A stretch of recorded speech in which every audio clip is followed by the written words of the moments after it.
Imagery, reportedly depicting the aftermath of a precision airstrike on a car in Lebanon, has raised speculation about the use of a rare weapon designed to minimize collateral damage. The hit to the vehicle's windshield, in particular, has drawn widespread comparisons to the distinctive impact marks of the AGM-114R9X Hellfire missile variant, which uses deployable blades instead of an explosive warhead. The cross-shaped impact mark left in the car's windshield is a primary factor that's prompted speculations about the use of AGM-114R9X. The driver was injured, but the current conditions remains unclear. It's also uncertain whether this individual, who is yet to be identified, was the intended target of the strike or if there were other passengers in the car at the time.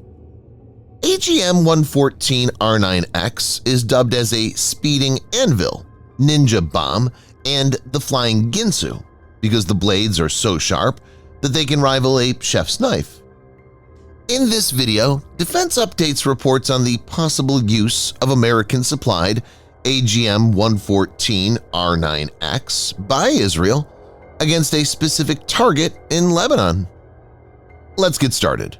Before we proceed, a word on NordVPN, which is one of the most trusted VPN brands worldwide that has a no-log policy validated by Deloitte, an industry-leading Big Four auditing firm. NordVPN provides an encrypted tunnel that protects your privacy by preventing external entry to your internet traffic, as well as enabling you to access content that's blocked based on geolocation. Best of all, with one NordVPN account, you can secure up to 6 devices at the same time.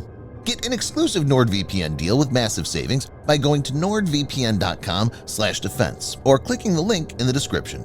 It's risk-free with Nord's 30-day money-back guarantee.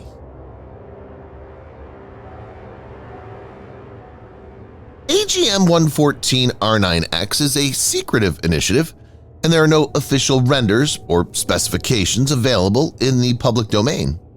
The Central Intelligence Agency and the Pentagon have been closely guarding its existence. As of now, the info regarding the weapons is mainly received from anonymous sources.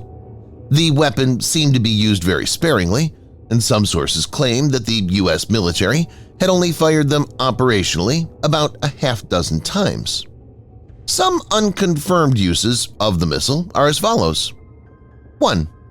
Reports surfaced on the 26th of February 2017 that al-Masri, an Egyptian al-Qaeda leader, had been killed in a U.S. airstrike in his car in al-Mastuma in the Syrian province of Idlib.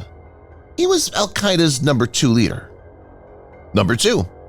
Jihadi trainer Abu Ahmad al-Muhajir from the Hayat Tahrir al-Sham terrorist group, formerly the Nusra Front, was neutralized in December 2019.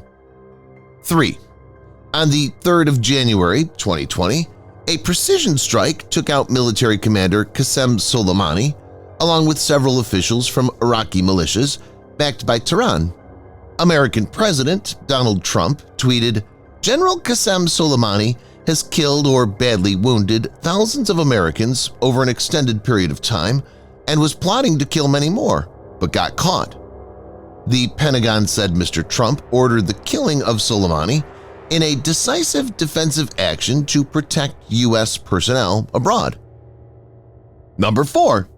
Al-Zawahiri, the emir of al-Qaeda, was killed on July 31, 2022, shortly after 6 a.m. local time, in an early morning drone strike conducted by the U.S. Central Intelligence Agency in the upscale Shirpur neighborhood of Kabul, reportedly in a house owned by a top aide to Sirajuddin Haqqani, a senior officer in the Taliban government. Number 5. Mohammed Abu Bakr al-Sadi, the commander in charge of Kataib Hezbollah's operations in Syria, was neutralized in February this year when his car was hit in the Iraqi capital, Baghdad. It's possible that AGM-114R9X has been provided to Israel.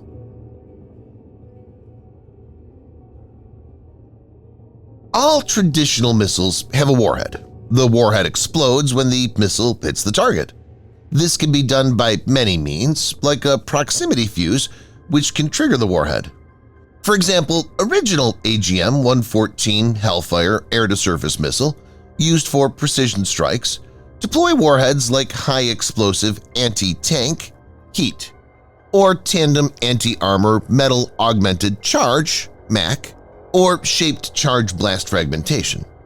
But AGM-114R9X seems to be different. The weapon, instead of using an exploding warhead, is thought to deploy 6 long blades that extend outward just before impact and minces its target. Any missile that has an exploding warhead can cause collateral damage, but the AGM-114R9X, devoid of explosive, will be able to limit the collateral damage and is suitable for extreme precision strikes.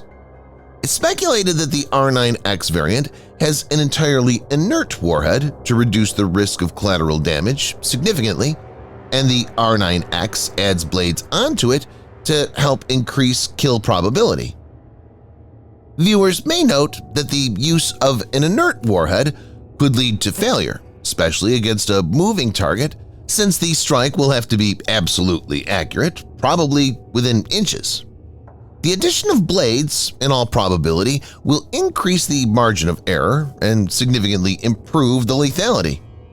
The combined speed of the drone's motor and gravity means that by the time the missile reaches its target, it's traveling at the speed of sound, giving little time for a target to try to evade the missile. The sharp blades can cut through humans when applied with such speed. It remains unclear whether the missile's blades rotate during impact, and if so, how the mechanism operates. If this is indeed the case, it would be an impressive feat of engineering. America has supplied Israel with different kinds of weapons, including 2,000-pound BLU-109 bunker buster bombs that have been used to take out Hassan Nasrallah, along with several other senior Hezbollah officials. So it would be unsurprising if AGM-114R9X was also provided to the Jewish nation. AGM-114R9X is a perfect weapon for this kind of targeted hit. This also shows just how good Israeli intelligence is. Seems they've penetrated deep since the rivals' networks. This attack unfolds amid a major Israeli campaign against the terrorist group Hezbollah, marked by unprecedented tactics, including the use of pagers and other electronics rigged for remote detonation, along with days of conventional airstrikes. Additionally, Israel has entered Lebanon for limited and targeted ground raids on Hezbollah. Benjamin Netanyahu, in an address to the Iranian people, has stated clearly that Israel can reach anywhere in the Middle East and has indicated that Israel may attack the Iranian regime headed by Supreme Leader Ali Khamenei, with a specific mention, quote, "Iran is finally free and that moment will come a lot sooner than people think. Everything will be different."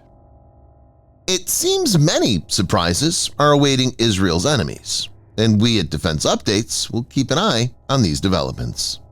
Subscribe for more videos like this. Hit the like button if you find the video interesting, and kindly provide your feedback in the comment section. This will help us improve.